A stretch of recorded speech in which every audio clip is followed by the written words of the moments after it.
Sejam todos muito bem-vindos a mais um episódio do AlusCast, o podcast da Alus. O meu nome é Pedro Vassalo. O meu é Bernardo Parolini. E hoje você conhecerá mais uma história capaz de te inspirar com uma dose de fé, para você alcançar então o seu propósito de vida. E se você ainda está perdido, não sabe bem qual é ele, A nossa missão é te ajudar com isso. como sempre dizemos aqui na Alus, viver por algo maior do que nós mesmos. Então vem com a É gente. isso aí. Pessoal, sejam todos muito bem-vindos a mais um episódio. Confesso pra vocês que a cada semana que tem passado essa primeira temporada, eu acho que esse é o 16º, 20º episódio, já não batemos Estamos 20. chegando, né? É, A meta é chegar no 100. Depois a gente vê o que a gente faz. Depois Primeira chega. temporada. a cada semana que a gente tem, né, batido esse papo com pessoas tão legais, tão incríveis, eu tenho ficado cada vez mais animado.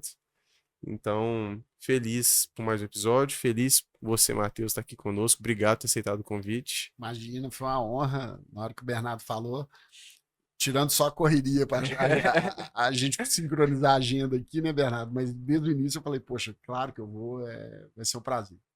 Bom Bom demais. demais. Então, a gente vai ter um papo hoje aqui muito interessante sobre padaria e tecnologia. Quase. Vamos trocar padaria por chocolate, cacau. Exatamente. É uma brincadeira que a gente sempre faz aqui, que o B sempre brinca, né? Padaria e tecnologia tem tudo a ver, a gente vai falar um pouquinho sobre isso. Bom, é isso. Não vou dar, sem muitas delongas, vou só introduzir um pouquinho de como que a gente se conheceu, né? O B também falar um pouquinho disso. 2021 ou 22, se eu não me engano, eu conheci o Matheus no evento da FIENG, né? FIENG, basicamente, a Federação das Indústrias aqui do estado de Minas Gerais, então tem uma pegada de associação que elas trabalham em prol, né, aí do desenvolvimento da indústria aí do estado, né? Então a ideia é fortalecer a indústria e a FIENG Jovem, depois o Matheus explica com mais detalhes, é capacitar os jovens, né? Grande parte aí que vão assumir as cadeiras na frente dessas principais indústrias de Minas e formar grandes lideranças para o futuro da indústria do nosso país, né? E a gente fala muito isso aqui sobre desenvolvimento econômico, não adianta a gente ficar vivendo num mundo de, vamos fazer o bem, a base para qualquer país crescer, qualquer coisa acontecer, é a geração de PIB, é a geração de produto e é o desenvolvimento econômico. Então, indústria, isso, cara, nada disso. A indústria é a base de tudo. Se não for indústria, nós estamos lascados. Nós estamos lascados. Isso não é um papo que vocês vão ver aqui na aula. Dessa conversa a gente não participa. Bom, a gente se conheceu naquele momento, né? A gente teve uma conversa, falando um pouco sobre SG, falando um pouco sobre comunicação como um todo. E posteriormente o B também acabou conectando um pouquinho. Conta aí pra gente, B. E vindo desse meio de associativismo, cresci nesse meio, tive a oportunidade, o Matheus está no primeiro fórum do IBSocial, palestrando, falando um pouco mais sobre essa questão de gestão e o que a gente vai contar um pouco mais sobre empreendedorismo, inspirar as pessoas em relação a isso, porque é o que a gente estava conversando aqui em off, né? O cara, ele trabalhou com tecnologia, agora já mudou em vários outros projetos, né? Então a resiliência e a adaptabilidade que ele teve nesses cenários faz com que ele se tornou referência nessa questão do cacau hoje, se tornou referência também hoje na FIENG Jovem. É o Willy Wonka? Será? Vamos deixar ele. Vamos falar. Se fosse para definir uma palavra, É o né? Willy Wonka. Cara, concorrer com a Ale Costa lá da Cacau Shows desse cargo de Willy Wonka é meio sacanagem, porque ele assumiu o mesmo papel. Ele agora comprou o Play Center, ele já quer fazer a fábrica de chocolate com o parque de diversão, então não dá pra concorrer com ele, não.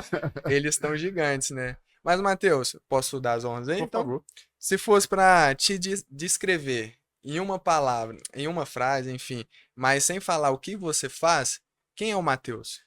Cara, eu acho que eu me definiria como uma pessoa que tem paixão por servir. Eu gosto muito de servir as pessoas, de ajudar as pessoas, e eu me encontrei nisso. Acho que são raras as pessoas que conseguem ter uma clareza muito grande do propósito delas, e o meu acho que é esse. Se eu tivesse que descrever, eu sou um cara apaixonado por servir as pessoas, por servir bem, por atender bem, por querer relacionamentos duradouros, e acho que tudo que eu faço na vida está baseado um pouco nisso. Mais sobre o próximo que sobre a gente, né?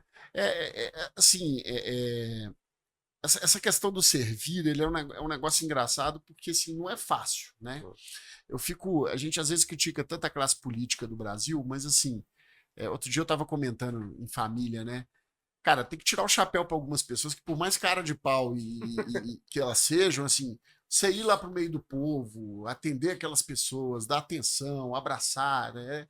Não é uma tarefa fácil, né? Então, assim, servir as pessoas não é um negócio, assim, muito natural, às vezes, né? O ser humano ele tem um instinto de sobrevivência, de autopreservação que às vezes ele se fecha nesse sentido. Mas é algo que me dá prazer, assim, eu ver que eu estou podendo ajudar, me preenche de uma forma muito satisfatória eu ver que o que eu faço gera um impacto para alguém e eu consigo ajudar alguém.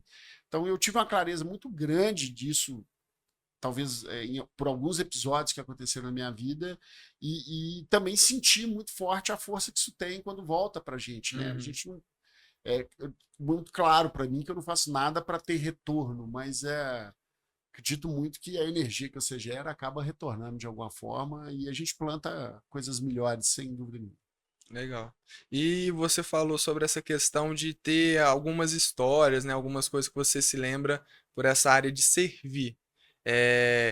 Mas em relação a isso, em paralelo, se você puder contar uma história, mas também atrelar como foi a sua trajetória profissional, seria interessante. Como que ao longo da sua trajetória o serviço ele marcou a sua vida? Tá, vamos lá. Assim, a minha família, ela é uma família, meu pai, meu avô, os irmãos do meu pai, né, de certa forma, assim, sempre, meu avô, o pai do meu pai, ele sempre foi um cara meio comercial, assim, muito aquele comercialzão de antigamente, que gostava de conhecer todo mundo daquela região, o político da região, e acabava fazendo muito relacionamento nesse sentido, e meu pai puxou isso dele, meus tios também.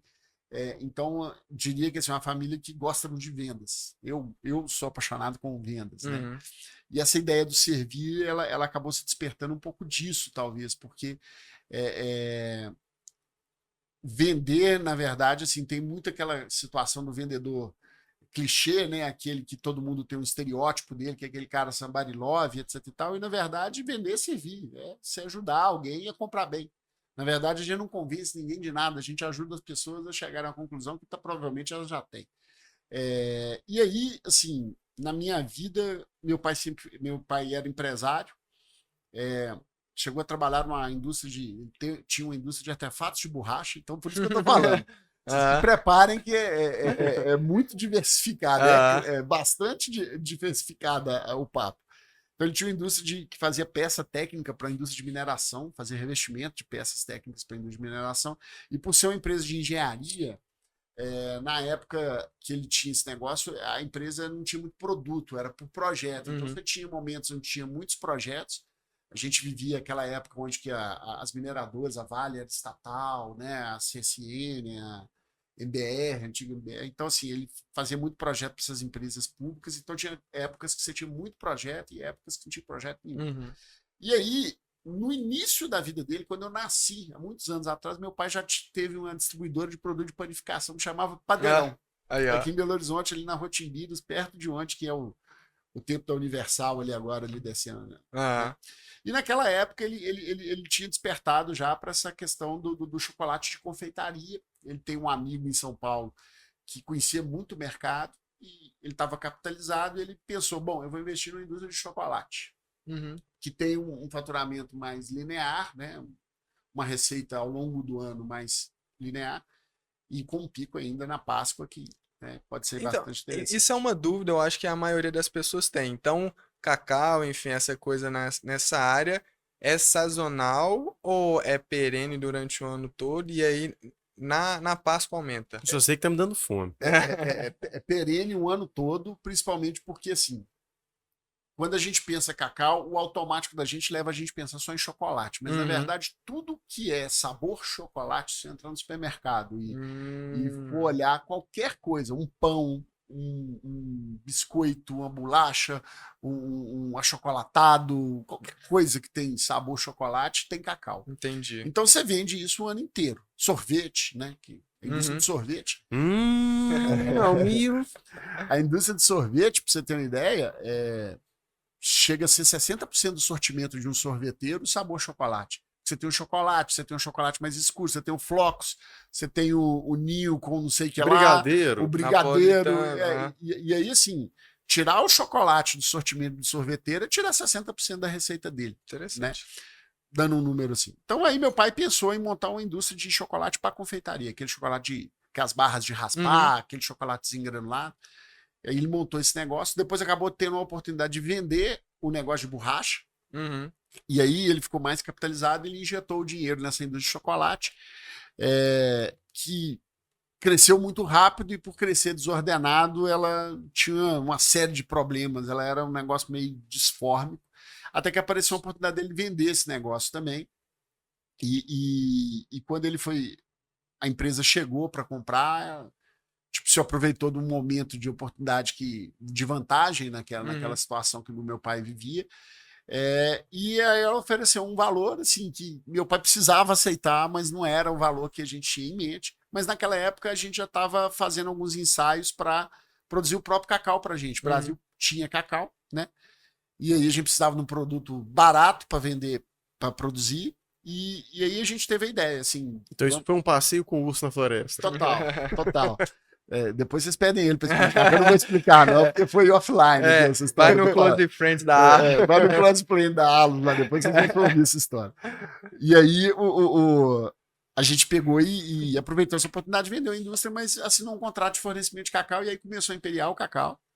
A Imperial Cacau, em 2017, foi quando eu assumi, virou Frali, a gente profissionalizou o negócio e seguiu daí. Mas por que eu tô contando essa história, né? Assim, eu basicamente, como meu pai era empresário, quando fui fazer faculdade, eu pensei assim, eu comecei a trabalhar muito novo. Então, uma das coisas, assim, se você me perguntar que marcou a minha infância, e eu acho que foi o grande diferencial competitivo meu na minha carreira, foi que eu, na quinta série, eu aprontei algumas coisas na escola, né, com meus amigos, e eu lembro que, assim, isso tinha 4 semanas de aula, e já convocaram a reunião de pais, pra você ter uma ideia como é que o ano começou, animado, a gente voltou das férias muito animado aquele ano. E aí, cara, pro meu azar, o meu avô, o pai da minha mãe, tava hospitalizado aqui em Belo Horizonte. Minha mãe tava com o meu avô aqui. E meu pai sempre foi o mais rédea curta. E aí ele que foi nessa reunião de pais. E aí, cara... A cinta estalou, filho. Pra quê? Pra quê? E aí eu falei, cara, eu vou chegar em casa, a cinta vai estalar. E aí, pra minha surpresa, na hora que eu cheguei em casa, ele tava muito nervoso, como deveria estar mesmo. E aí ele falou comigo assim, ó, a partir de hoje, isso era quinta série. Falou assim, a partir de hoje, todo dia você vai chegar, vai almoçar, vai preparar sua mochila, você vai pra fábrica. E... Seu castigo tá aí. E você vai chegar lá, você vai estudar, e depois que você estudar, você vai trabalhar. E aí, deu hora que acabar o expediente, você pode fazer o que você quiser da vida, encontrar com seus amigos, passear, dar as namoradinhas. E eu lembro que no começo, cara, isso me gerou uma revolta gigantesca, porque meus amigos saíam da escola, ia pro clube, ia jogar bola, e... chegava em casa 4, 5 horas da tarde, que ia estudar alguma coisa e depois dormir. Eles podiam sair de tarde com as meninas e eu não podia. Eu cansava de, às vezes, ir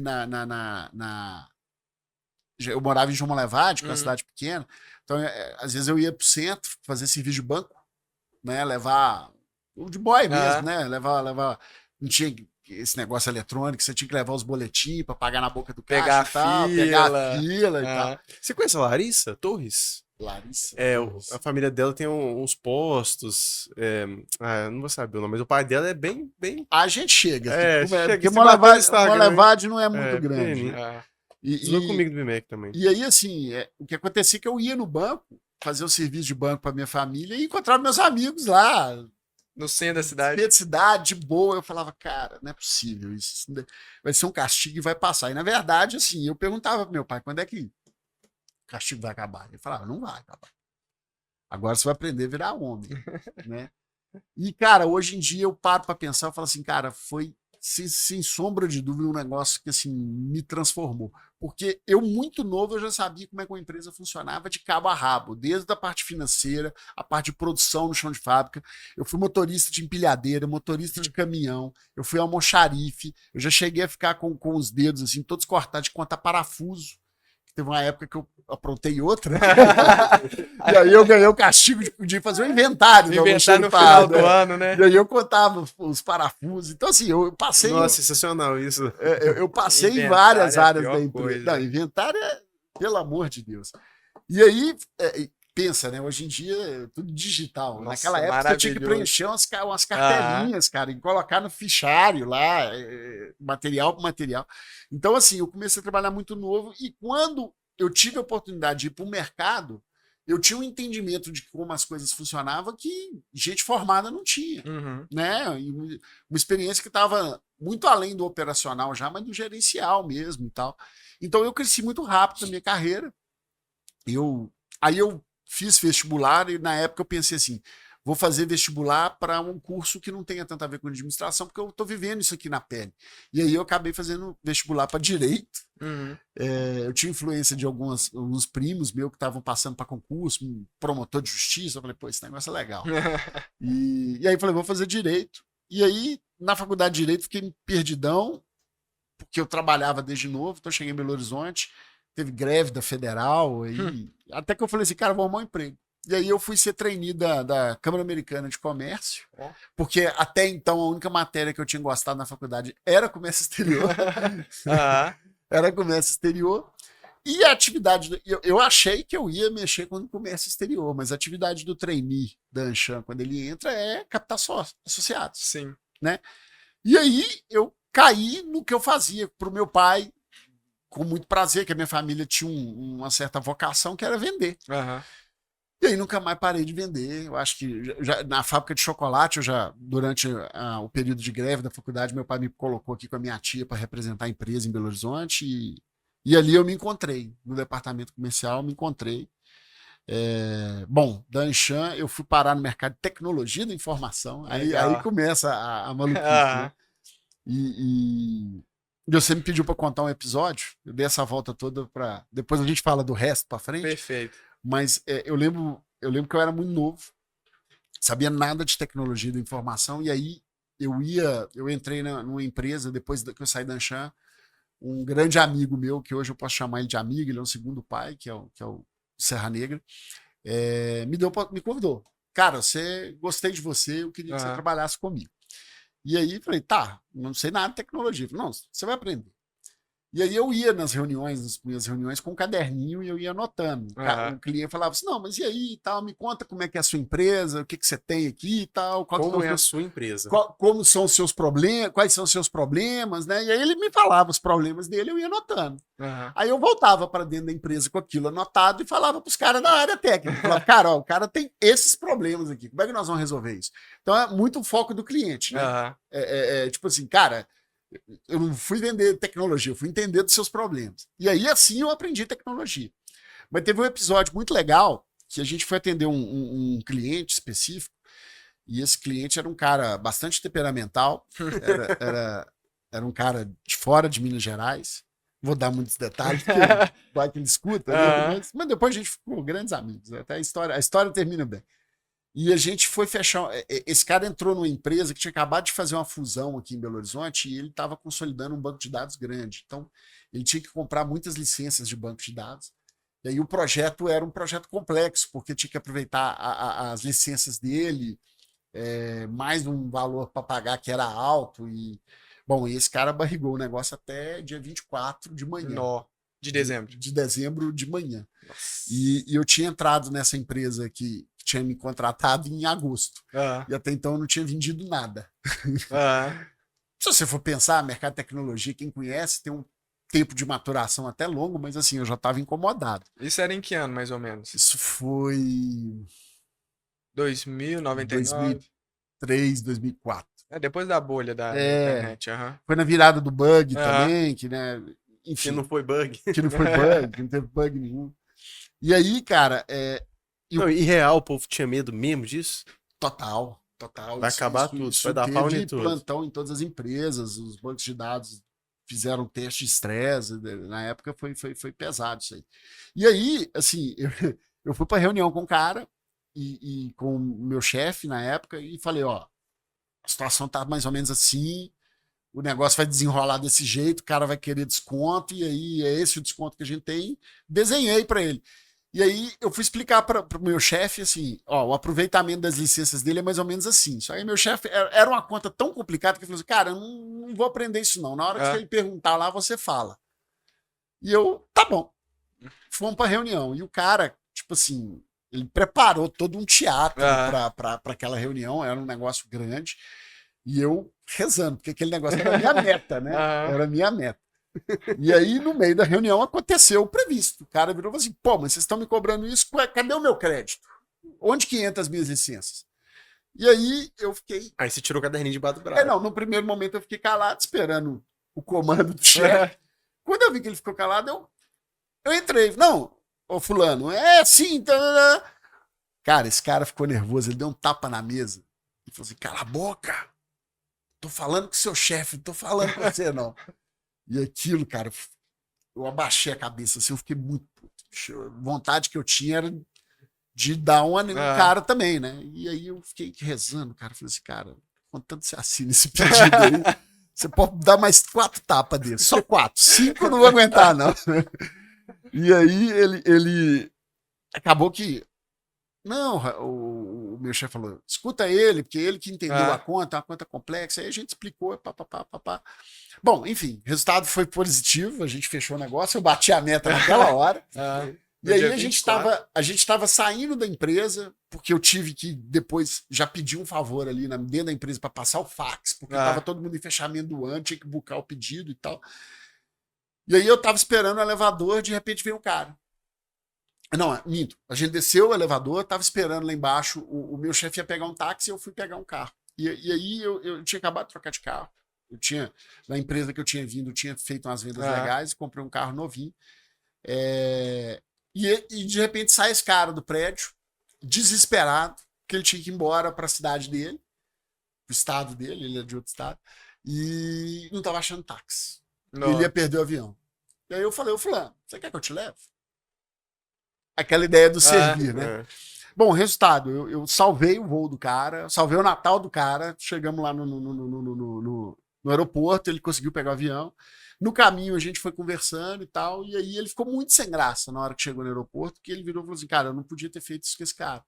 E aí, assim, no espírito de servir o cara, eu acho que eu acabei mostrando pra ele que, né, e ele me pediu desculpa, me desejou um Feliz Natal, e depois nós viramos amigos. Então, tô contando essa história só porque, assim, eu acho que foi um pouco aí onde eu descobri um pouco do meu propósito, essa questão de servir, de vender, foi bem nessa história aí. Eu falei, cara, tá aí, se você planta bem, se você serve legal, você tem rei. Tinha ter cobrado um extra aí depois da carona. A carona mais cara do ano. Não tinha cara, Uber, né? Mas assim, o pedido foi bom. Tá valendo. O pedido tava incluso umas caronas também, porque sem contar que eu bati meta, ganhei prêmio, ganhei uma viagem pra Costa do Sauípe com o acompanhante. Né? Então valeu. A carona tava barata ali. O cala-boca que não tava, mas beleza, passou. Não, legal demais. E você tem alguma coisa? Não, eu queria falar um pouquinho sobre isso de servir. A gente já falou isso aqui algumas vezes, mas eu acho que tudo começa no servir. Né, a gente sempre aqui fala, como quem tá ouvindo, como encontrar o seu propósito de vida, como se encontrar. Independente do que for, sempre vai ser servindo as pessoas, né?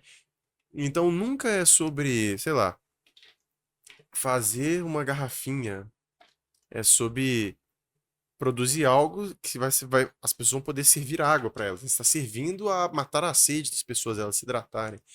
Então, qualquer coisa que você fosse propor fazer, você está buscando encontrar um propósito de vida, no final das contas, sempre vai estar atrelado a fazer algo para o próximo, a gerar algo de bem para o próximo. E independente do que for, né? Exceto bet, tô brincando. Você sempre vai estar fazendo algo que vai estar realmente agregando para as pessoas. Bet, você tá fazendo algo de bem pro dono da bet.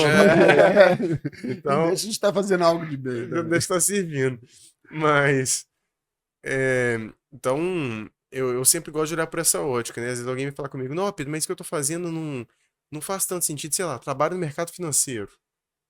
eu trabalho em banco. Não, tem nada a ver banco. Aí eu vou e pego um vídeo lá que tem do Ray Dalio explicando como que funciona a economia e mostra o poder do dinheiro escriturário. A base da economia é ser o banco, né? Se não fosse banco, ninguém tava aqui hoje. A gente não tinha nem televisão aqui para poder estar assistindo alguma coisa. A falta do acesso ao crédito.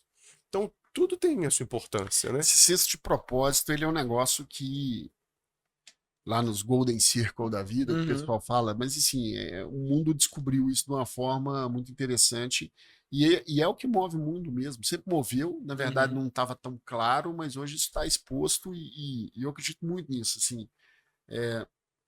E aí vou fazer a confissão de uma coisa bem legal, né? Pode parecer, eu tenho uma clareza muito, muito grande sobre o meu propósito. Uhum. Mas aí você pergunta assim, pô, lá na Fralia deve ter muito claro também o propósito da companhia. Cara, eu contratei faz 2 semanas um workshop que a gente vai fazer agora no final do ano. São 2 workshops com o time para a gente fazer descoberta de propósito e fundação de cultura. Legal. Por que a gente está fazendo isso só agora? Quando eu comecei a empresa lá atrás, quando eu assumi a empresa lá atrás, há quase 8 anos, né? Vai fazer 8 anos em fevereiro. Eu peguei um negócio que foi fundado pelo meu pai e tinha um objetivo apenas financeiro.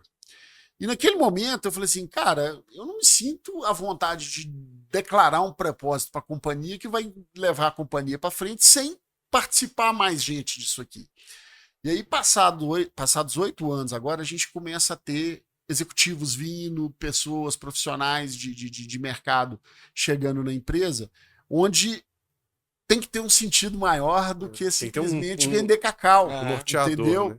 E aí, assim, é muito claro que nesse tempo, nesse período, a gente já tem uma cultura, mas essa cultura também não está.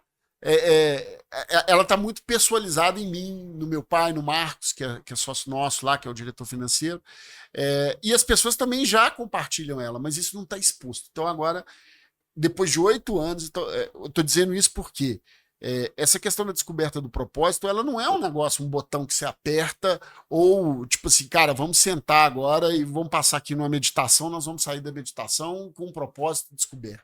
Às vezes as organizações elas precisam de tempo, precisam até de outras pessoas E até redescobrir propósito. para redescobrir propósito. Eu tenho certeza que assim, se eu tivesse que descrever nos últimos 8 anos um propósito para falar ali, eu teria feito. uhum.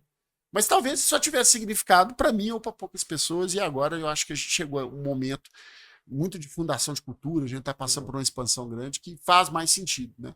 Então, falando para o lado pessoal, né, acho que o sentimento que muita gente às vezes tem, fala, pô, eu não sei meu propósito, o cara sabe, o Bernardo sabe, o Pedro sabe, o Matheus sabe, eu tenho que descobrir. Não, cara, assim, vai acontecer para Uhum. você de um jeito, e você não tem que ficar ansioso por isso. Isso é um processo estranho, porque tem gente que tem clareza do propósito e nem maduro para essa descoberta que ele acabou de ter. E tem o contrário, tem gente que é muito madura no que quer para a vida, não tem a clareza das coisas que quer fazer, mas não tem uma clareza tão grande sobre o seu propósito e tá tudo bem, tá tudo Uhum. ok, não tem problema nenhum com E isso vai não. vivendo um dia de cada vez. Eu gostei dessa analogia e pegando essa parte da que a gente tá falando de cacau, né?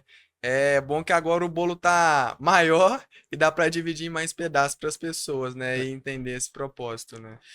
Assim, A cobertura tem mais chocolate agora. É. vou dar um exemplo que acontecia, que a gente começa agora a poder falar mais disso e trabalhar mais isso, né? No início, o cacau é um produto que depende de um plantio, de um cultivo, né? E aí, quando a gente vai falar de SG, você fala, né? De cara vem, pô, cara, vamos trabalhar lá no campo com as famílias, né? E, enfim. Só que no começo, cara, a sua indústria é tão pequena que, tipo assim, cara, eu não consigo. São 3 famílias me produzem o meu cacau que eu preciso e tá ok, né? Então, agora não, a indústria crescendo, você já começa a pensar em coisas que você pode fazer. E no caso da Frali, a gente se inseriu de uma maneira muito forte uma missão do cultivo do cacau em Minas Gerais, que pode Uhum. ser algo impossível e agora a gente já tem lá no norte de Minas, tem na região da Zona da Mata, a gente é uma cultura que vai se desenvolver muito dentro de Minas Gerais e a gente pegou essa bandeira porque era a bandeira que a gente achava e acreditava. Lá atrás, quando falava assim, pô, vocês têm uma indústria de cacau, é na Bahia? Todo mundo perguntava, não, em Minas Gerais. Aí o pessoal olhava pra gente e falava, vocês são doidos. E agora as coisas começam a fazer mais sentido, porque além de ter a indústria, a gente está fomentando todo o cultivo dessa cultura dentro do estado. Toda a cadeia de produção, né? Exatamente. Servindo as pessoas da E faz comunidade. todo sentido, porque se você for analisar, por exemplo, Minas Gerais é a maior bacia leiteira do Brasil. Aham. E o que tem de leite com chocolate, né? Derivados disso, e enfim, a parte de farináceos. Então, Minas tem toda a vocação do mundo para ser um grande player de cacau, de chocolate, de derivados. Não tinha cultivo e agora a gente está trabalhando muito forte para fomentar isso. Legal. Vou fazer um ponto aqui de conexão entre nós três. Quando eu e o Ben nos conhecemos, assim, mais a fundo, foi num projeto de agroecologia lá no Piauí. Na verdade, era no Brasil inteiro, mas o foco era no Piauí. Eu lembro que naquela época a gente, né, como eu estava cuidando da rede, né, coordenando a rede de projetos, de famílias, agricultores, etc. A gente começou a difundir muito conhecimento sobre agrofloresta, agricultura sintrópica, essa história toda. Eu lembro que tinha muita cacau em meio às plantações para poder fazer o cultivo e gerar nutrientes para a terra e etc. Tem a ver? Super. Existem hoje. Bom, já que Vamos você falou, entrar. eu vou dar só um panorama. O momento do cacau no mundo hoje é extremamente complicado. Né? 75% do cacau do mundo vem da África. E nós estamos tendo uma quebra de safra de mais de 50%. Né? Nós estamos falando de um déficit de mais de 1 milhão de toneladas neste ano. Vários problemas. Na verdade, é a conjuntura de vários problemas. A gente tem problemas de tecnologia, problemas de idade das árvores de cacau, que são antigas, já estão. A plantação de cacau dura 80, 100 anos. Né? As da África já estão de 80 para 100. Então, elas já estão no final da vida útil delas, deveriam estar sendo feito um manejo. Só que na Costa do Marfim, em Gana, onde são os 2 maiores produtores de cacau do mundo, o cacau é estatizado. Então, assim, o preço para o produtor, ele é um preço fixo que o governo paga para eles. Em compensação, o produtor é obrigado a entregar isso no armazém do governo e o governo é que vende para as indústrias. Então você não tem a possibilidade de fazer igual aqui no Brasil, que um fazendeiro vende para mim, que sou indústria. Eu sou indústria, tenho comprado do governo a preço de bolsa. Só que o governo paga internamente o produtor o preço que ele acorda e é um preço fixo para o ano inteiro. Por isso que muitas das vezes o cacau foi vinculado ao trabalho escravo. Né? Então nós temos um momento de crise no cacau no mundo. Como que a política afeta o cacau, o chocolate no mundo. Total. É meio que uma história do petróleo, igual tem lá na Arábia Saudita. Exatamente. É o cacau. Exatamente. E aí, assim, nos últimos 2 anos, essa é uma tragédia que já estava anunciada há muito tempo e aconteceu. Problema climático, problema de tecnologia, problema de estrutura econômica, né? Quando eu digo estrutura econômica, essa estrutura do plantio, da sustentabilidade da coisa. Então, assim, é um problema que está posto e que não vai resolver em 2, 3 anos, porque uma lavoura de cacau para se formar, ela demora 3 anos no mínimo e 5 para dar uma colheita comercial. Então, é um problema que está aí para os próximos anos e por isso o preço do cacau triplicou nesse ano. Estou contando essa história porque quando você falou de agrofloresta, é isso. Você tem 2 métodos de cultivo de cacau. O primeiro, que é o mais moderno, é onde o Brasil está avançando no cultivo do cacau dele, que é o pleno sol. Então você tem como cultivar cacau a pleno sol, como se fosse soja, como se fosse... e hoje Minas Gerais está fazendo esse cultivo de pleno sol, às vezes consorciado com banana, às vezes com abacaxi, com mamão, mas isso é durante os 3 primeiros anos, depois que sobe a plantação, com a irrigação você consegue fazer o pleno sol e é muito produtivo.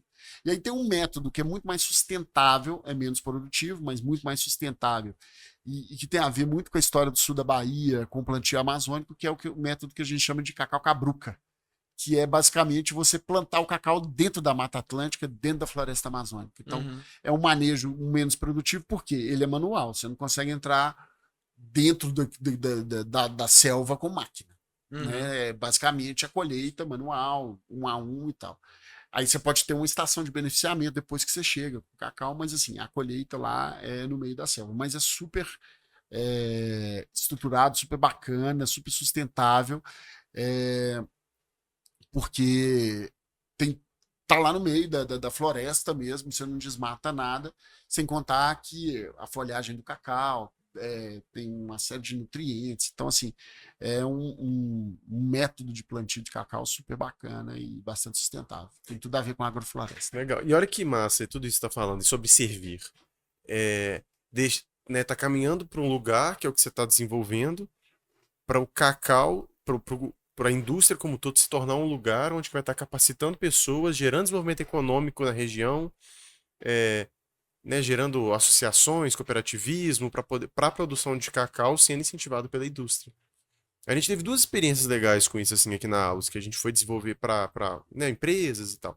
Uma lá na Bahia, lá em Barra do Mendes, que era a questão da tapioca, não era? Da farinha de Isso, mandioca. farinha de E a mandioca. gente viu justamente esse poder das pessoas se unindo, dos produtores, o cooperativismo ali gerando uma economia para a região, então tanto que isso é positivo, só que lá era usado de forma negativa, porque tinha algumas pessoas que atravessavam, impossibilitava que isso chegasse direto na indústria, que é o que você está Uhum, propondo de uhum. fazer, então você acabava tirando o valor agregado dos produtores, explorando eles, passando pelos atravessadores. O que via de regra a gente vê nesses processos assim é que assim você ter vários pequenos produtores, eles precisam se unir para fornecer para a indústria, porque acaba se tornando muito complexo para a indústria ela fazer toda uma logística para Uhum. reunir isso e trazer para a indústria. Mas a forma com que a gente, né, vê que é bem sucedido é quando eles se associam mesmo. É. Né? O problema é que tem gente que às vezes chega e, em vez de permitir essa associação, se coloca como um papel de explorar essa deficiência, digamos assim, que existe Que é, e ver ali uma oportunidade. Não, então eu vou fazer o trabalho de aglutinar. Ok, é um trabalho é um trabalho justo, justo. legítimo, mas desde que dá para se fazer de uma forma sustentável, né? Que Uhum. não seja canibalizando o próprio produtor para Perfeito. segurar a margem toda para ele. Então, existe hoje, por exemplo, no sul da Bahia, grandes compradores de cacau que fazem um trabalho com a indústria de cacau muito sério, né? E a gente sabe também que existem compradores de cacau que são complicados. Né? Uhum. E E você ia falar outra história? eu ia falar, a outra foi lá em Moçambique, quando a gente foi agora. Até te perguntei, né, se Moçambique é Uhum. um foco de produção de cacau, você falou que talvez pouco. É, mas lá tem muito, né, te explicando, o pessoal daqui já conhece. A gente começou um projeto lá que é produzindo alimentos de combate à desnutrição, chama TPU. A base dele é feita de amendoim. Uhum. Então, o processo de compra desses amendoins é a pasta base de amendoim. A gente está fazendo direto desses produtores lá. Então, o poder que a gente está dando para essas pessoas, sabe? De desenvolver, eles estão lá colhendo, mas o acesso, a gente optou nesse processo de compra, não fazer a mesma coisa que muitos fazem, de explorar, de pagar. Não, é pagar algo realmente justo, para poder ter por parte deles a melhor produção, a melhor safra e etc. Então, o poder que é através da economia, através do movimento econômico, da indústria, você conseguir levar isso para pequenos produtores, é o melhor jeito de você combater a miséria. Não, sem dúvida. É o melhor jeito que a gente sair dando pão e circo pros outros. E o que vai acontecer com o cacau agora? O cacau vai, cara, vai passar por uma revolução, né? Tá provado que a África sozinha não pode sustentar o mundo. Então o Brasil tem tudo para emergir dessa crise como um grande player de novo. O Brasil já foi um dos maiores produtores do mundo, hoje ele é o sétimo. Eu acredito que em 5 anos a gente vai ter um crescimento.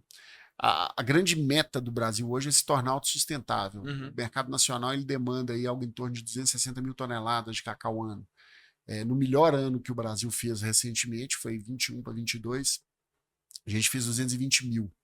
Então, mas esse ano a gente vai ter uma safra muito ruim por causa de clima, Vai bater o que quê? Uns 150, vai bater 180? uns 180 mais ou menos. A estimativa está por aí.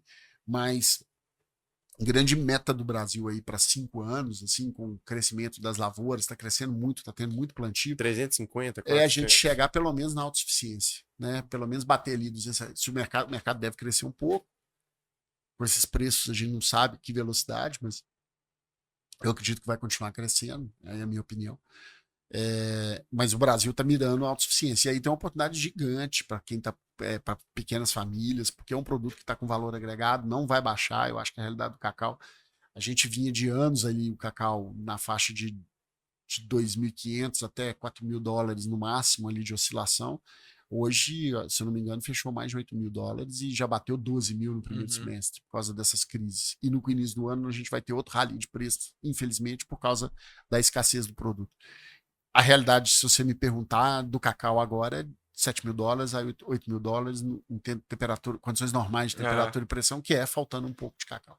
Mas vai ter picos de cacau. Então, assim, é um produto que, para quem for produzir, tem muito valor e dá para trabalhar muita questão social, né? A indústria está se ligando para isso, que é um momento legal de fazer isso. Nessa questão do cacau, você fala muito sobre custa 80, 100 anos que a plantação pode gerar frutos, né, e tudo mais. Mas para plantar demora um tempo também, né? Então eu vejo muito essa questão da paciência que vocês têm que ter em relação a isso, sobre a longo prazo, principalmente se tratando agora a curto prazo, esses valores que você falou, E esse né? movimento seu de querer educar, de querer gerar, de incentivar, né, não sei, de forma prática, o que vocês estão dispostos ou interessados em proporcionar, isso é muito legal. Na verdade, assim, o raio de impacto da Frali é muito menor do que o das grandes organizações. Eu acho que a grande parceria que a gente tem se proposto a fazer é exatamente na compra e no desenvolvimento, com informação, com essa parceria de andar junto. Legal. Né, e garantir que a compra vai acontecer para o produtor dentro de um fluxo de caixa aí, interessante para ele. Mas assim, tem um empresário brasileiro com o espírito de Willy Wonka, a gente brincou aqui, que falou que ia plantar 1 milhão de hectares de cacau, sozinho, né?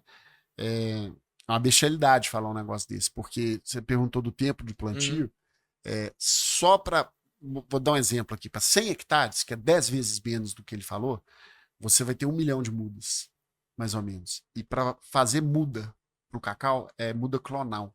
No. Então, você precisa de um viveiro, para você fazer as mudas, para você poder plantar o cacau. Então, se para 100 hectares você precisa de 1 milhão de mudas, né? Para 1 milhão de hectares, você vai precisar de muita muda. Então, só de viver. Primeiro, antes de mais nada, antes de você arrumar 1 milhão de hectares, você precisa arrumar o maior viveiro do mundo para produzir as mudas. Depois que você planta o cacau, são 3 anos para ele dar a primeira colheita. E aí é uma colheita ainda mirrada, é uma colheita ainda, né, não é uma colheita comercial, e a colheita comercial é com 5 anos. Tem plantio pleno sol que já está dando colheita comercial com 3 anos, porque aí é adubagem, irrigação, etc e tal. Tecnologia, né? Mas, assim, no melhor dos cenários são 3 anos. E no melhor dos cenários você vai passar 4 anos, que é 1 ano para desenvolver as mudas, 3 anos depois do plantio. Então, assim, é natureza, né, cara? Não tem jeito de você fazer um menino com 9 mulheres e um mês. Então, tem coisa que a gente acelera, mas tudo tem limite, né? E só porque a gente foi falando algumas coisas, eu achei interessante também falar sobre a importância da comunidade. O Pedro citou onde que ele estava, como que foi construído, os projetos que a gente fez também em Barra do Mendes, em Moçambique. E eu queria que você falasse também sobre como que você foi parar na FIENG Jovem, porque a FIENG Jovem é um hub onde tem pessoas, onde tem empresas, onde que vive o associativismo. E o que é isso e qual que é a importância na sua vida em relação a tudo isso? Legal, essa história também é boa. Bom, como eu contei, eu fui trainee da Anshan, que é uma associação. Então ali eu conheci primeiramente o impacto do associativismo. O poder de ser social. Eu via o benefício, eu vendia o benefício e eu tinha que acreditar, e eu realmente acreditava do fundo do coração de que aquele benefício do cara vir para uma associação como era a Anshan trazia um network, uma série de benefícios para ele. E ali eu vivi muito presente, porque eu era membro da associação, né, um agente, um veículo da associação, né? E aí saí da Anshan e fui cair na área de tecnologia. E aí eu desenvolvi uma carreira de executivo durante muito tempo, mas assim, como executivo eu não tinha tanto papel. Eu fazia muito do papel institucional, mas não associativista, né? Você viajava muito, né? Eu viajava muito, representava a empresa em vários locais, mas assim, não necessariamente dentro das associações, que aí era o presidente da empresa e tal. E aí, quando eu assumi a Fralia, eu vinha de um grupo, que é um grupo fantástico, uma grande escola que eu tenho, que eu levo no coração, que é o Grupo Algar, um grupo mineiro aqui, aprendi muito lá. E é um grupo que eu tinha tudo, né, em volta de mim. O Grupo Algar tem talvez a melhor universidade corporativa do Brasil. Tem uma cultura fantástica. E eu trabalhava numa empresa grande que tinha um comitê de direção, outros diretores, tinha um departamento de marketing, um departamento de economia, tinha um departamento pessoal, um RH maravilhoso, universidade corporativa, e de repente eu caí na empresa, era eu. Eu, empresa. Eu, empresa, ali com meu pai, alguns funcionários, mas assim, a gente teve que. De repente eu me senti meio órfão, né? E quando eu cheguei na empresa para assumir a empresa, meu pai estava conversando com o governo do Espírito Santo, que é um estado produtor de cacau, um grande parceiro nosso. A gente acho o principal estado hoje, a gente compra mais no Espírito Santo que na Bahia. E aí eu assumi esse projeto de levar a indústria lá para o Espírito Santo. E lá existia um fluxo muito bem estruturado do governo do estado, funciona até hoje, de incentivo fiscal. Aí você passava pela Secretaria da Fazenda, depois até você chegar na Federação das Indústrias do Estado lá, que tinha todo um hub, né? Era bem interessante. E aí eu fiquei me perguntando assim, cara, não é possível, Minas Gerais é um estado desenvolvido, altamente industrializado, deve ter alguma coisa do tipo lá, porque eu não preciso tirar a minha indústria lá de dentro de Minas Gerais e mudar de estado, né? E aí, por incrível que pareça, um dia eu estava no Instagram, assim, mexendo, e um grande amigo meu, que é o Humberto, que foi presidente do FIENG Jovem, eu fui diretor dele na gestão dele, que estava retomando o projeto FIENG Jovem. FIENG Jovem, para quem não sabe, foi fundado pelo atual presidente da FIENG, que é o Flávio. Flávio fundou a FIENG Jovem em 2007. E ela veio até que o Flávio assumiu como presidente da FIENG e ele paralisou a FIENG Jovem porque ele queria dar um novo sentido. Ele achou que o projeto não estava indo legal. E aí o Humberto foi incumbido pelo Flávio de retomar o projeto já com um propósito novo, fundar um propósito novo. E aí eu vi o Humberto nós fomos trainee juntos na Anshan, né? A gente foi colega de Anshan. Humberto colocando negócio de FIENG Jovem, eu falei, pô, Federação das Indústrias Jovem, pronto. E aí mandei um inbox pro Humberto, falei, Humberto, eu quero participar desse trem aí. E ele falou, não, tem um processo seletivo e tal, você vem e faz. Aí eu fiz o processo seletivo, passei, depois teve o processo seletivo para a diretoria dele, passei também. E aí, ali dentro da FIENG, cara, eu me encontrei, eu como industrial hoje, primeiro eu me encontrei no propósito associativista de a FIENG, assim, literalmente hoje as federações de indústria de cada estado, elas se auto-intitulam Casa da Indústria, né? A FIENG é verdadeiramente a Casa da Indústria, porque todo o movimento, o Sistema S nasceu aqui em Minas Gerais, dentro da Federação das Indústrias de Minas Gerais. Então, é uma história riquíssima, é um papel fundamental que é esse do Sistema S, que tem a ver com a educação, com o emprego, com o desenvolvimento econômico. Eu vi o impacto que aquilo ali podia ter, né? A gestão do Flávio, para mim, eu sou fã do Flávio. O Flávio é um cara que literalmente recolocou a FIENG no mapa com um papel protagonista no estado, gerando realmente muita coisa boa. E quando eu me vi no FIENG Jovem, primeiro eu precisava entender o que era o FIENG Jovem. E o grande propósito do FIENG Jovem é formar a liderança do futuro. E aquilo, para mim, no meu espírito de servir, falou muito alto, a comunhão de propósitos, né? E aí o slogan do FIENG Jovem, inclusive, é liderança com propósito. Legal. Que a gente fundou junto lá. Então, ali eu me encontrei naquele projeto, primeiro, porque eu pude conhecer tudo que a FIENG tem para me oferecer, e, por outro lado, eu me sentia muito na obrigação de devolver um pouco daquilo, tudo que eu estava ganhando. Hoje a Fralin é uma empresa que está feliz em Minas Gerais, sediada, discutindo uma nova sede, construção de uma nova fábrica, e isso só foi possível porque eu fui para dentro da FIENG e literalmente me permiti viver aquilo lá. Porque basicamente, se você for lá se associar a um sindicato e cruzar os braços, nada vai acontecer. Então, eu fui lá para dentro, viver o que aquilo lá tinha para oferecer, de corpo e de alma, mas ao mesmo tempo também eu recebi muito em troca e recebo até hoje. Estou lá no Conselho de Tecnologia e Inovação tentando dar minha contribuição lá. Chocolate padaria. Chocolate com tecnologia. Com tecnologia. Chocolate com tecnologia. Chocolate, tecnologia, associativismo, vai misturando tudo, direito. Mas legal. E como que você destaca essa questão da importância da FIENG Jovem no seu na sua molde de viver, sabe? Porque, igual que você falou, você precisa estar vivendo para aprender e ter a sintonia com as pessoas, né? Como que foi isso para você? Primeiro, assim, né? Hoje, a gente está às portas de acontecer uma coisa muito interessante, né? Cada federação de indústria em seu estado tinha ou não tinha nenhum movimento jovem. Sério? Tinha federação que não Aham. tem movimento jovem. Tem federação que tem sob, tipo assim, um programa mais ligado a movimento educacional. Tem outros que tem a coisa mais voltada ao político. Uhum.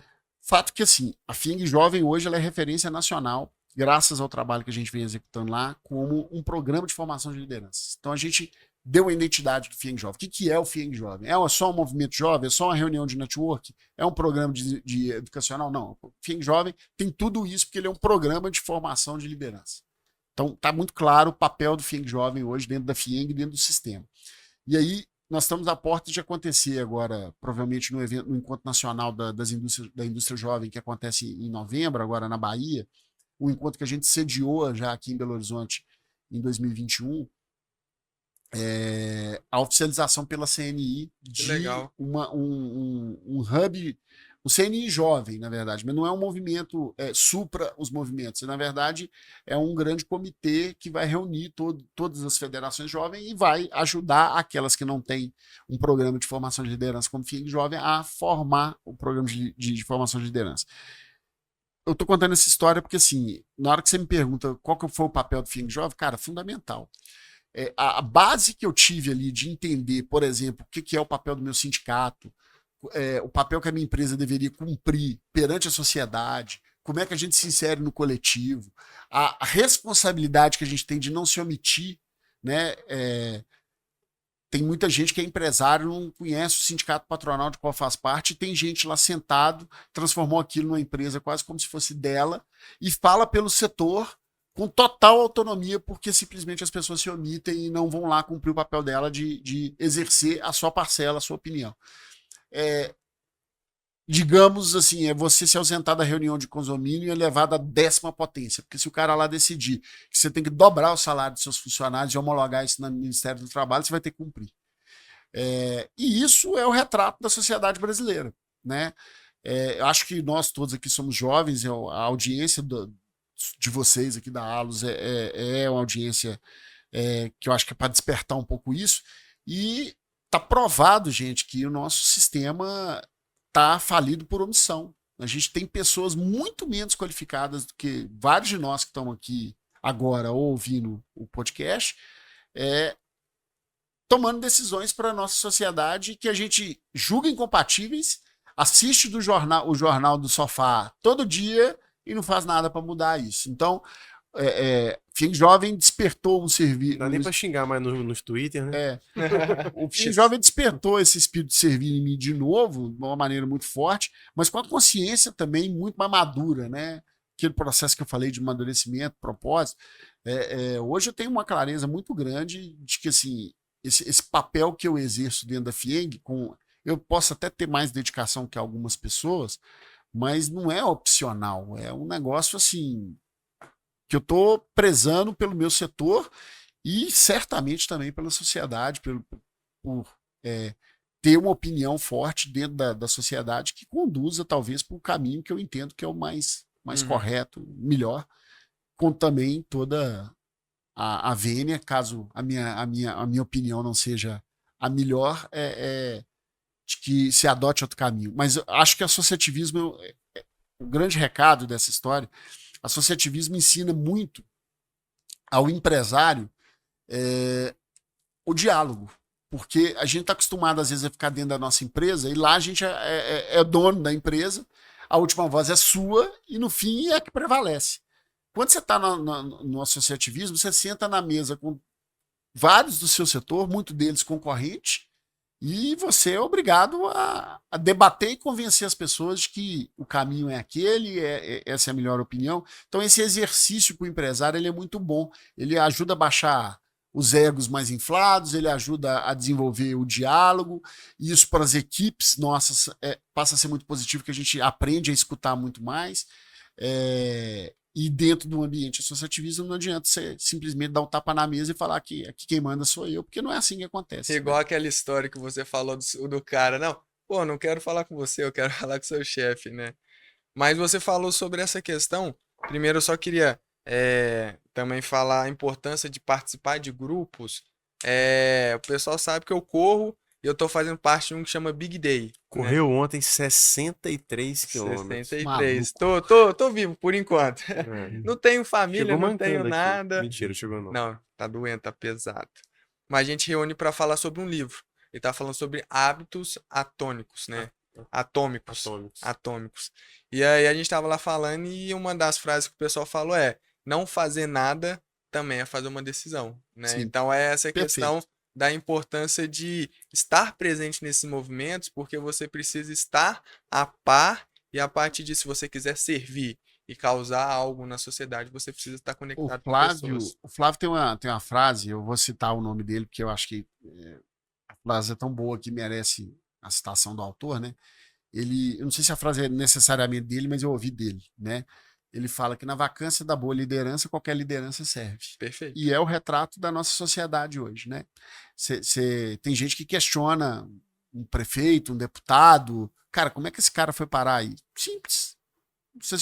Você e mais um monte de gente se omitiu. E aí, na vacância da boa liderança, qualquer liderança serve. Qualquer um senta na cadeira. E o maior é o que serve, né? O melhor líder é o que serve. Não, às vezes é só se apresentar, né? Tem gente que não entende, cara, como é que esse cara foi parar na posição. A resposta é tão mais simples do que ficar bolando conjecturas de corrupção, que a gente sabe que a nossa sociedade tem esse problema, mas o caminho às vezes não é por aí, é simplesmente omissão mesmo. Né? Na ausência da boa liderança, qualquer liderança serve. Então, às vezes, a cadeira tá ali, é só sentar. Tô falando isso porque tem setores da indústria, do comércio, do agro, que tem presidentes representando aquele setor, aquele sindicato, e o cara simplesmente sentou na cadeira. Por quê? Porque não tinha outro, ninguém quer, e o cara sentou lá e tá lá há 20 anos. Né? Sim. Eu fiquei com uma. Nem quando a gente tava conversando aqui, você falou muito sobre essa questão do associativismo. E veio muito isso no meu coração, ainda mais agora que o B trouxe esse ponto. Também tem um exercício, né? Uma coisa que a gente está conversando, a gente está tentando trazer muito isso para o nosso conteúdo, para as coisas que dá aulas. A dificuldade às vezes, que as pessoas têm de assumir esses lugares.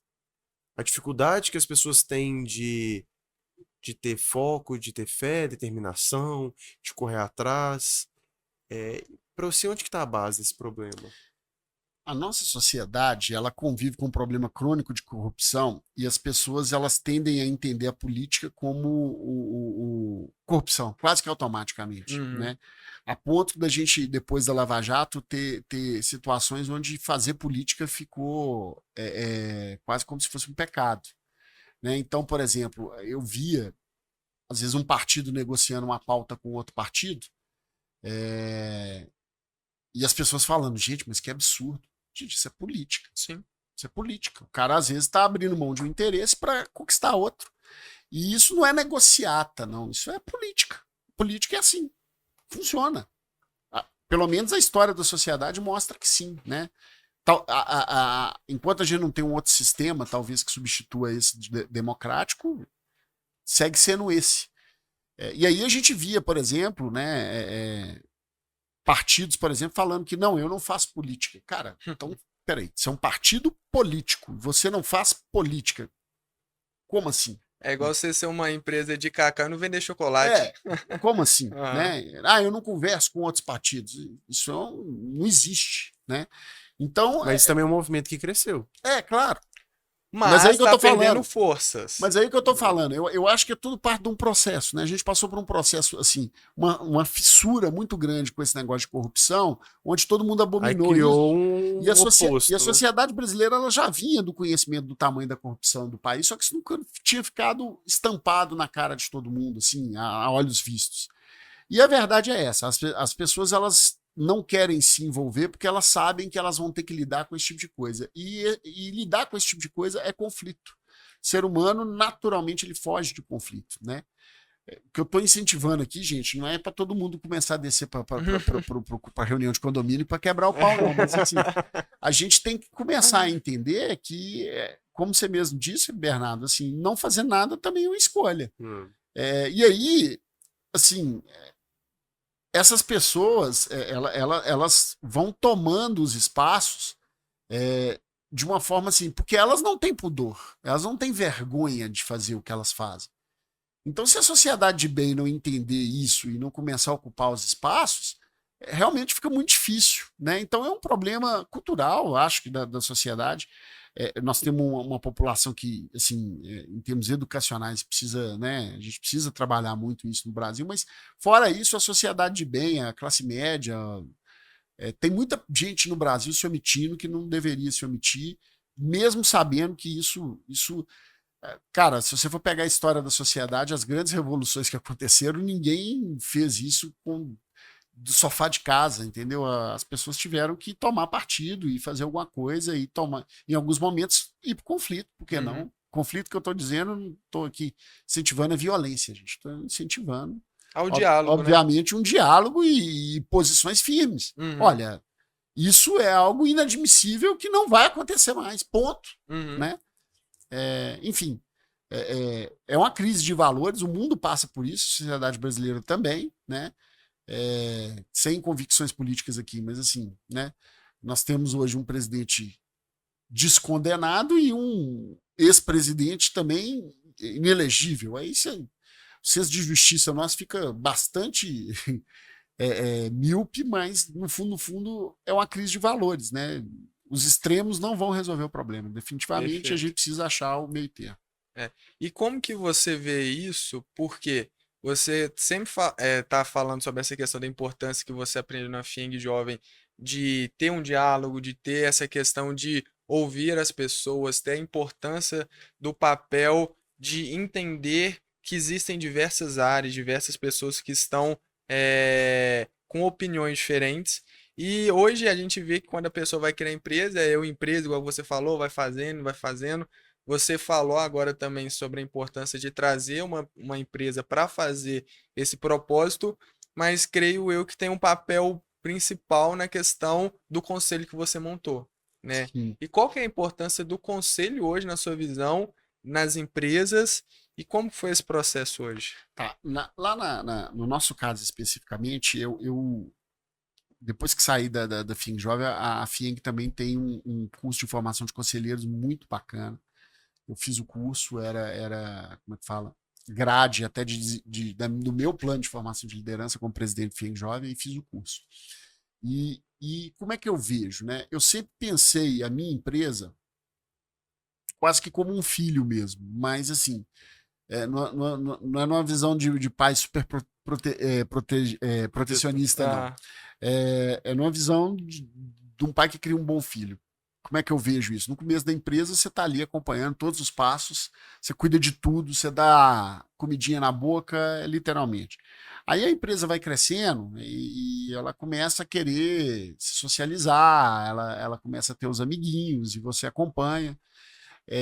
No primeiro momento ainda muito de perto, depois você quer saber com quem são os amiguinhos, com quem seu filho está andando, a sua empresa está andando, se ela está andando corretamente, até que chega num ponto que ela está madura e você tem que deixá-la para o mundo e você vai ser um conselheiro, né? O seu filho vai vir te pedir opiniões, a sua empresa vai te pedir opiniões e você vai dar as opiniões, mas ela também tem que ter a maturidade, a independência, até porque, caso contrário, se esse ciclo não é percorrido, quando você morre, ela vai junto. É muito claro que o empresário vira um escravo da própria empresa, né? Então, o momento que o que aconteceu? Eu vi na Fralia que a gente estava crescendo muito. A gente não é grande, nem é pequeno. Então, assim, eu não tenho dinheiro para pagar, talvez, os melhores profissionais do mercado, mas também eu tenho condição de contratar bons profissionais que talvez não estejam no grau de maturidade para tomar todos os tipos de decisão. Então foi uma forma que eu imaginei de, tipo assim, da gente já começar a evoluir a governança da empresa com um conselho consultivo, onde eu pudesse contar com pessoas que eu não consigo incluir na minha folha de pagamento definitivamente, mas que pudessem nos aconselhar. E num momento muito complicado, muito importante, complicado não, importante, que é um momento de transição com meu pai. Meu pai fez 70 anos agora. Ele, assim, ó, quem já toca a empresa sou eu, mas meu pai ainda está lá na empresa.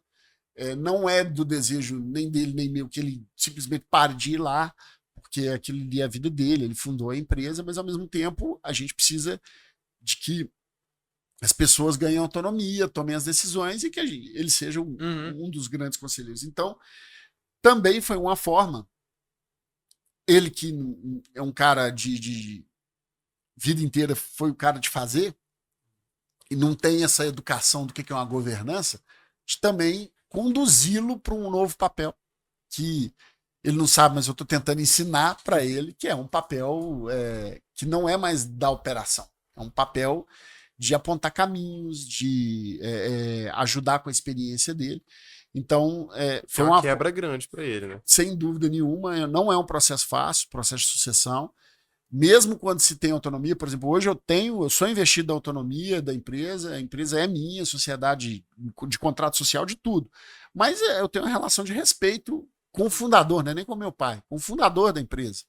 E é importante que a gente passe por esse processo de uma maneira onde a gente funde uma cultura, porque daqui a pouco ele está saindo e eu posso ser o próximo daqui uns anos a né, seguir outro caminho. A empresa pode nem ser minha, pode ser vendida, pode ficar. Então é importante que a gente funde uma cultura para a empresa que exista independente da gente. E eu achei que o papel do conselho seria muito esse, de nos ajudar a conduzir na criação dessa cultura, nesse momento de transição, numa visão de médio e longo prazo. O conselho ele ajuda a fundar na empresa essa visão de médio e longo prazo. O empresário, quando ele está ali só ele, é óbvio que ele pensa no que ele quer para o futuro, mas ele tem uma dificuldade maior não de pensar o futuro, mas de garantir o futuro, porque o que garante o futuro são as ações de governança, todos os controles que você começa a implantar na empresa, de mitigação de risco, de processo de gestão, que são o que conduzem a empresa para o futuro. Então, a nossa escolha foi um pouco essa, talvez até um pouco cedo, quando a gente compara com algumas empresas do mercado, mas foi um desejo meu que a gente fizesse nesse momento, porque ia ajudar, né, a expectativa é que continue ajudando a gente nesse processo de condução da transição da sucessão e também da fundação da cultura da empresa. Legal, interessante. Legal demais. Esse conselho consultivo é remunerado ou não? Sim, sim, sim. A gente, ele é uma remuneração baseada no resultado que o conselho gera. Então, de crescimento, tipo? A gente montou um modelo onde a gente já tinha. O conselho, a FIENG tem uns modelos bem legais disso. A gente começou o conselho já com um ano em curso. Então, a gente já tinha um orçamento fixo do que era o esperado para a empresa naquele ano. E a gente firmou um percentual em cima do que viesse a mais. Então, em cima do o plus a mais, né, que vier, se vier, o conselho tem uma participação. Legal. Se não vier, o conselho trabalhou de graça. Mas significa também que ele talvez não tenha agregado o valor que deveria. Né? Perfeito. Então, a gente bolou dessa forma. Obviamente, quando é um conselho administrativo, a remuneração ela pode até ter uma composição variável, mas ela tem uma composição por reunião. Mas esse conselho consultivo, ele também é uma reunião de grandes amigos que fiz no mercado, de pessoas que eu confio, que são referência, Legal. Que acho justo que ganhem, né? Mas que estão mais me ajudando também por propósito do que meramente por dinheiro. Servindo, né? Embora eu acho que, graças a Deus, a gente tem formado um bom time que vai gerar resultado para todo mundo, se Deus quiser.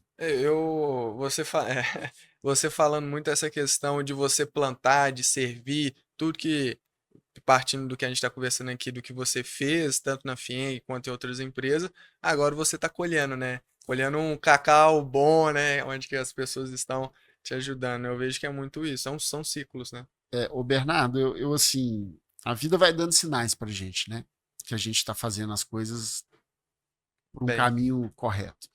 Eu voltei da Argentina tem uma semana, né? E foi muito legal, porque eu cheguei na Argentina e a gente faz um trabalho de digital muito legal com a Fali, a gente tem redes sociais muito ativas, né? A gente procura informar muito desse mundo do cacau, da economia para o nosso para nossa comunidade, mas para qualquer pessoa que entrar na Frali, eu sempre digo para o pessoal assim, qualquer pessoa que entrar nos nossos canais tem que ter alguma coisa interessante para ver, né? Independente dela comprar cacau ou não comprar, a gente tem que ser uma marca que gera valor para qualquer um que tiver contato pra gente. E aí foi muito legal que eu cheguei na Argentina, todo mundo já me conhecia, todo mundo conhecia a Fralia, e a gente teve um feedback muito legal de levar a empresa para lá, e algumas empresas já comprando o produto, a gente está exportando para lá e elogiando o produto. Então, assim, esse espírito, né? Num mercado tão fechado, tão concentrado igual é o meu, ter uma empresa disposta ao diálogo faz muita diferença. E é um pouco que eu acredito com essa questão toda de servir, você estar aberto ao diálogo o tempo todo, poder aprender e ensinar, né? Essa troca é fundamental. Então, esse feedback, assim, como eu disse, às vezes as vidas vai dando alguns sinais e eu fiquei muito satisfeito, assim, recentemente de ver que a gente está trilhando uma trajetória legal. Já são 8 anos crescendo mais de 40% por ano, então Legal. é um crescimento muito consistente e que, felizmente, segue sendo consistente, né? Ah, legal. Segue no caminho certo. Muito bom. E o crescimento, com certeza, é fruto de todo esse empenho, de todo esse trabalho duro, de todo esse propósito que a gente conversou. O fundamental dessa história do crescimento é o seguinte: o crescimento não é do Matheus, nem é da empresa do Matheus, né?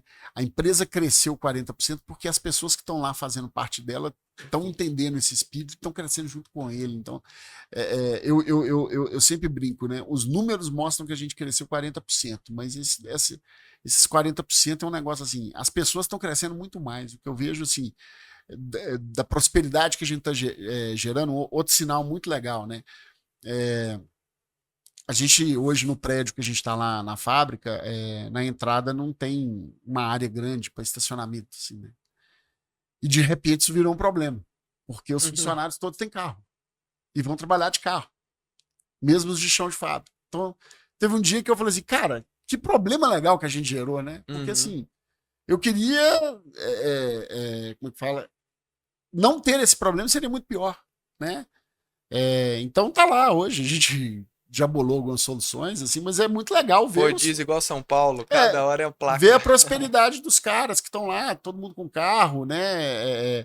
Eu falo toda vez que eu vou fazer com algum comunicado para a empresa, né? Ó, eu desafio qualquer um de vocês a entrar e sair aqui da empresa e falar que piorou de vida. E realmente, uma empresa que cresce 40% por ano, independente da experiência da pessoa ser boa ou positiva, e a gente faz de tudo para que seja positivo, mas eu tenho certeza que ninguém lá entrou e saiu pior do que entrou, sabe? Muito bom. E como que é essa questão hoje? Porque você já trabalha em vários projetos, né? Já aprendeu várias coisas em diferentes áreas e segmentos e estados. Para quem está começando hoje, se fosse para dar um conselho para essas pessoas ou para falar um caminho, enfim, o que você falaria? Eu acho que dá para falar algumas coisas, né? Essa questão de se colocar disponível e de maneira sempre querendo ajudar e humilde é algo que abre muitas portas. Mas eu acho que o principal que eu assim deixaria de conselho é que as pessoas falta hoje em dia aquela curiosidade da pessoa. Olha, eu não sei isso, você me ensina? Será que você pode me ajudar a aprender isso? Eu queria fazer isso, você me ajuda? As pessoas hoje, elas até por causa que a informação é muito simples, tá um clique, tá na palma da mão da gente, todo mundo acha que sabe tudo. Todo mundo acha que sabe tudo, todo mundo acha que é só perguntar pro celular que vai ter a resposta, cara, e não é. Às vezes o que você precisa é de um pouco de experiência, de vivência. E eu não tô falando para ouvir os mais velhos só, não. Às vezes alguém do seu lado passou por uma experiência que você não viveu e isso você só consegue conversando e trocando ideia. Então, ambientes onde você consiga isso, né? Realmente estar com as pessoas que vão te ensinar, né? E aprender, eles fazem a diferença, assim. E aquela historinha da mamãe, tipo assim, né? Quer saber quem. Diga quem andas que direi quem és. Cara, é batata. Seja o mais burro da mesa, todas as oportunidades que você puder, porque isso faz a diferença total. Assim, crescer, né? E tenha consciência disso, de que você, por melhor que você seja, você não sabe nada. Uhum. Você vai, às vezes, esbarrar numa pessoa que em determinado assunto vai dominar muito mais do que você. Se você escolher ser um generalista, aí mais ainda, porque o generalista ele é um cara que ele aponta caminhos, mas ele sempre precisa de uma pessoa para descer um pouquinho mais fundo. Uhum. Então, para um gestor, né, que acaba tendo que executar esse papel, tem que estar claro para o gestor o seguinte: eu não sei, eu não sou o maior especialista do meu time. Porque se eu fosse o maior especialista do meu time, provavelmente eu não seria o gestor. Né? Eu seria um especialista. Legal. E essa consciência, essa humildade é muito importante de ter. Eu volto a dizer, né? Quem quer exercer liderança, o líder serve. Não, o líder não é para ser servido. É muito comum a gente ver as pessoas querendo alçar uma posição de liderança para serem servidas, né? Uhum. Ah, cara, eu vou virar líder, eu vou ter direito a isso e aquilo outro, tantos funcionários na minha equipe para fazer isso para mim. Cara, esse cara, principalmente nos dias atuais, ele não vai ser um bom líder, definitivamente. O líder que não entende que ele está ali para servir o time dele, ao invés de ser servido pelo time, ele não vai conseguir resultados. Interessante. Muito bom mesmo. Se você pudesse tomar um café com qualquer A gente já pessoa, chegando nos finalmente, né?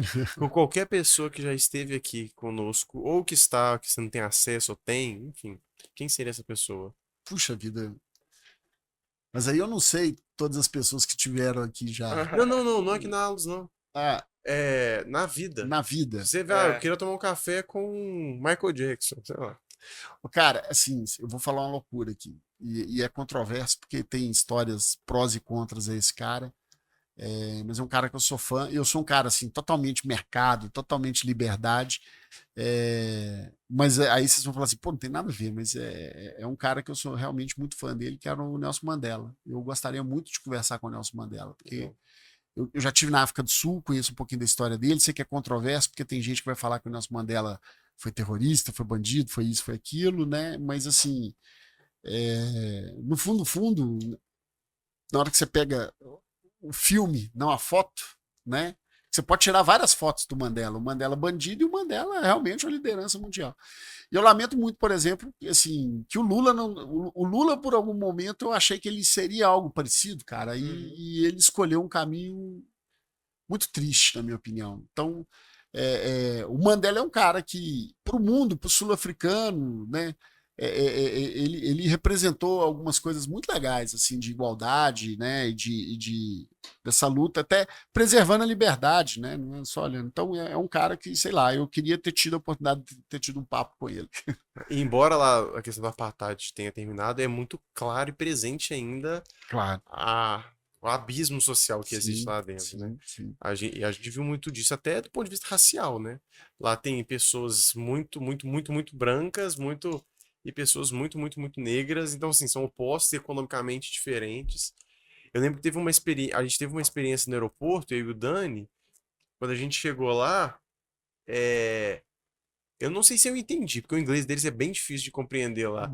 Se eu entendi, não entendi tão bem, mas o rapaz, ele, na hora que a gente foi entrar no banheiro assim, entrou uma turma de pessoas lá,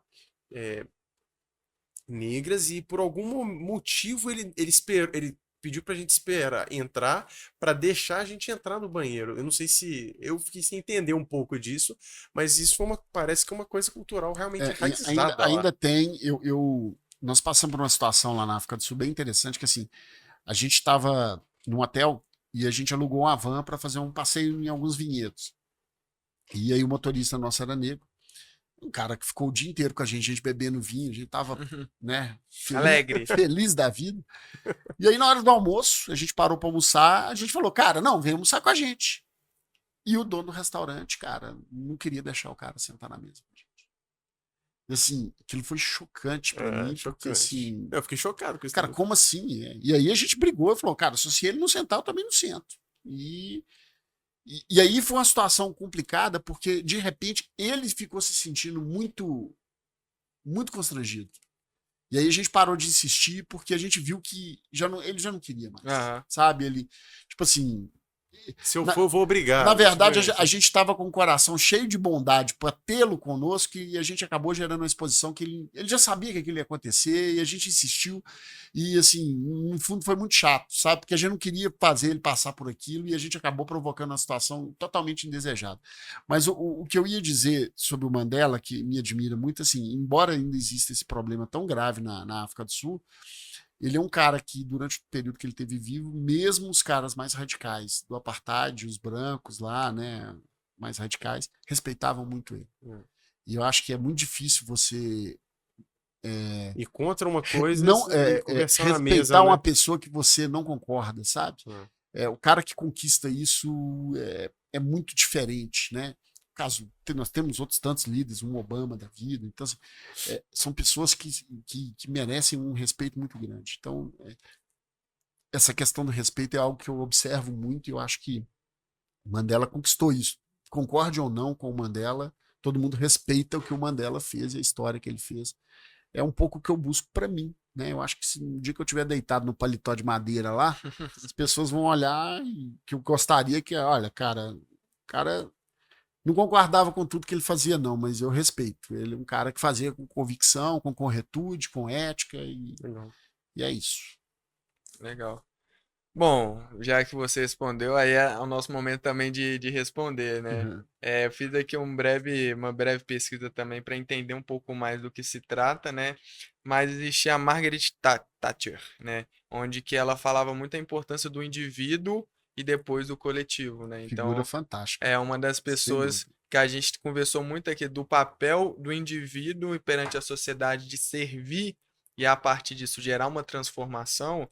Eu vejo que é muito o que a gente conversou aqui hoje, sabe? E as pessoas entenderem mais sobre a questão da individualidade, entender que cada um é cada um, mas entender que cada um tem um propósito e ele vai desenvolver na área que tem que ser desenvolvida e a partir disso contribuir na sociedade, né? E você, Pedro Vassalo? Pedro Vassalo. Esse final de semana eu assistia o filme do Walt Disney. Lá no Prime. Acho que é no Prime, Netflix, não sei. Poxa, cara, eu tenho que ver esse filme. Eu acabei de voltar de lá e realmente é fantástico aquilo. Pois é, e eu acho que eu queria bater um papo com o Walt Disney. É muito mágico, você vai gostar do filme. É, tem todo um tom de. Primeiro, tem uma questão inicial, que eu acho que esse é a maior dificuldade de criar um negócio. É, não é uma coisa que a gente viveu muito aqui na aula, a gente ainda vive em alguns momentos, alguns aspectos, a gente está cruzando essas linhas, que é de ter no início pessoas que acreditam mais no sonho e semeiam mais do que estão ali no momento esperando o presente do retorno do presente. E ele conseguiu criar muito isso, encantar muitas pessoas com toda a magia dele, né? E, e aí ele criou exatamente isso. Ele criou um lugar onde que o filme não fala nada sobre isso. O filme fala dando um spoiler, né? Mas ele fala até o momento da criação do Mickey. Que ali a coisa deslanchou. Mas quando você lê o livro, né? O jeito Disney de encantar os clientes fala dessa questão da Disney ser um palco onde os clientes são os espectadores. Então, a todo momento ele tá encantando as pessoas. E é E é isso que é a isso mesmo. Disney. Ah, A Disney é isso. Acabei de vir de lá, né? É. Posso ter uma prorrogação? Claro, Tem fica à vontade. duas figuras que eu acho muito legais de Um a é o gente, café da de manhã, gente outra é da falar. tarde. Exato. E o da noite. É. Eu vou falar três, né? Que eu já falei um. A outra é o Churchill, cara. Eu sou muito fã do Churchill, assim, porque ele era um cara extremamente controverso, grosso, fora dos padrões, mas é um puta de um líder, né? Uhum. Com perdão do puta aí. Não, tranquilo. É um cara fenomenal, a convicção que ele tinha, a forma como ele tinha de liderar, eu acho legal demais. Agora, eu esqueci do meu ídolo maior, assim, que eu queria muito ter tido a oportunidade de conhecê-lo e tava pensando, cara, eu tinha que ter falado alguém brasileiro e não sei como que não falei dele. O Ayrton Senna, né, cara? Aham. O Ayrton Senna Show. forjou os meus domingos de manhã cara, o espírito de campeão que aquele cara tinha pra vida, pra tudo, é fantástico, né? Um cara que tem lá quadro dele no meu quarto, tem o carrinho dele na minha mesa, eu sou muito fã dele. Legal. Oh, e o mais legal é que a gente tá com 20 episódios e não repetiu nenhuma pessoa, É né? mesmo? É, Ninguém nenhuma muito legal. pessoa. A gente vetou, né, que não pode falar Jesus, porque É. todo mundo, aí, tirando isso, Ah, mas é interessante ver a complexidade a individualidade e a complexidade de É. cada pessoa, né? E, pô, Ayrton Senna agora eu falei, cara, ele é brasileiro, né? E ninguém falou que queria Ninguém tomar um café falou. com ele. Mas é muito interessante isso se tratando, né? Não, eu na hora que eu falei o Mandela, realmente eu sou muito fã do Mandela, pensei no Tio Chico, eu falei, cara, é brasileiro, né?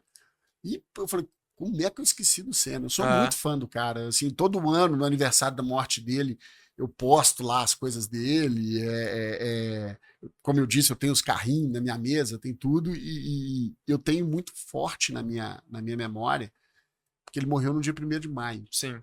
E o meu pai fazia uma festa na empresa que todo o dia do 1º de maio, que era o dia do trabalhador. trabalhador. Eu me lembro de ter passado aquele dia inteiro, foi um domingo, obviamente, porque foi uma corrida de Fórmula 1, né? Na sala do meu pai, ligado na televisão, falando, não, ele vai Uhum. dar certo, os médicos vão salvar ele vai viver, vai viver. E, cara, eu não acreditava que aquele cara tinha morrido. Realmente é um cara que eu queria muito ter tomado um café com ele. Ah, E acho, assim, sinceramente, né? A história de vida dele foi de passar de cometa mesmo, né? Ele deixou uma marca muito forte no país. Pô, impressionante isso. Eu tava conversando isso com a minha namorada esses dias. Tipo, grandes pessoas que vêm aqui, às vezes fazem muitas coisas, elas morrem, parece que realmente elas tinham uma passagem de É, deixar é, algo e elas têm que ir embora é o rápido. cometo mesmo, é o cometão mesmo. O cara passa, parece que era aquilo ali, né? E é estranho A mesmo, é gente tava maluco. conversando sobre algumas pessoas, assim, próximas, que viveram, que foram tão queridas, transformaram tantas vidas e tanta gente ruim aí que, É, entendeu? Aí você vê, não faz muito sentido isso, né? Mas é bem legal isso. Ó, pra finalizar então, quem tá ouvindo aí, quem ouviu essa conversa, quer conhecer um pouco mais da empresa, quer conversar um pouco mais com você, quais são os caminhos? Às vezes tem tem vaga vaga. lá, o que for, quer viver um pouco mais disso, então quer comprar cacau também, vaga direto. pra gente boa sempre tem Aí, vaga, entendeu? A gente abre se tiver gente ah, boa lá pra construir com a gente, cara, né? Essas vagas a gente tem que arrumar. Bom, os canais digitais da Fralia, só digitar Fralia, né? Fralia Cacau, arroba Fralia Cacau arroba Fralia Cacau, arroba Fralia, eu acho que é arroba Fralia Cacau. ah, No LinkedIn, tem TikTok, tem canal do YouTube, a gente tá com o podcast, então tá no verdade. Spotify e no YouTube também. Recomendo, tem um conteúdo muito legal esse primeiro podcast. Já já vai vir outros episódios, a gente vai fazer um por mês. E o meu é Mateus, com TH, PR, arroba Mateus PR no Instagram e Mateus Pedrosa dos Reis lá no LinkedIn também. Se quiserem fazer contato lá, vai ser um prazer, como sempre. Perfeito. Perfeito, bom E demais. quem ainda não segue a Alus, né? Como que é? @alos.br. Ah, Tem o e nosso Instagram, tem o nosso YouTube, TikTok também. Nina agora tá pegando filme no TikTok. se você quiser saber a história do urso, aí você comenta aqui no vídeo no Aí YouTube, no vocês passam a Spotify. história do urso, a É. história do urso. E aí a gente fala aí, se tiver quantas curtidas? Gente, só para, né, não ficar feio, arroba Fralia Cacau Brasil, tá? Ah, No Instagram. perfeito. Bom demais. Mas, Matheus, obrigado, viu, pelo bate-papo, obrigado por ter topado nessa sua agenda maluca. Amanhã vai ter evento, ele já tá aqui, já pensando no evento de amanhã, vai ter o da imersão da indústria, ele tá com um palco só para inovação, então, E a gente encontra lá no ENA também, né? No ENA, no Imersão, cara, a gente não pode parar, né? não pode Mas, parar. cara, assim, o Bernardo e Pedro, assim, muitíssimo obrigado por dar a oportunidade da gente, né, bater esse papo. Realmente eu me sinto, assim, muito realizado em poder fazer isso e se alguma coisa que eu falei realmente puder ajudar alguém, de novo, né? Eu tô falando no meu coração, no meu propósito e eu faço porque eu gosto muito mesmo e contem sempre comigo aí que precisar, Bom Perfeito. demais. tá bom? A frase. Então lembre-se, o presente é um presente. Valeu! Valeu, pessoal. Até Valeu, a pessoal. próxima. Valeu, obrigado.